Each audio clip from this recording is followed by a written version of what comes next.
So point என்னன்னா வந்து பார்த்தீங்கன்னா வந்து, எல்லா மாவட்டங்களுக்கும் போறதுக்கான வாய்ப்புகள் அவருக்கு கிடைக்குமா?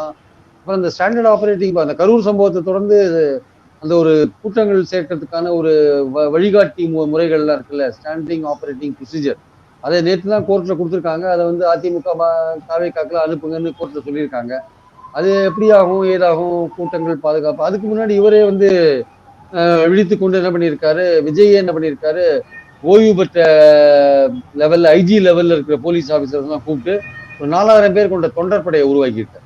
4000 பேர் கொண்ட தொண்டர் படையை உருவாக்கியிருக்காரு. அவங்களுக்கு வந்து கூட்டங்கள் எப்படி பாதுகாப்பு குடுக்கணும், கூட்டங்கள் எப்படி கண்ட்ரோல் பண்ணணும், அந்த மாரி விஷயங்கள்லாம் அவங்களுக்கு சொல்லிக் குடுக்கறது மூலமாக அது அவங்களுக்கு ட்ரெய்னிங் வேற குடுத்துருக்காங்க.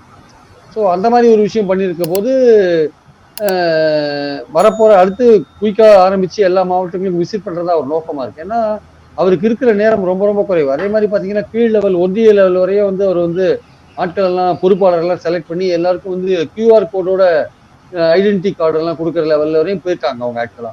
ஸோ ஏதோ ஒரு வேலைகள் வந்து அவங்க பண்ணிட்டு இருக்காங்க. அதே சமயம் மக்கள வந்து இவர் சந்திக்காத இருக்கிறது ஏன்னா இவர் மட்டும் தான் ஒரே முகமா இருக்காரு. அந்த கட்சிக்கான ஒரே முகமா விஜய் மட்டும் தான் இருக்காரு.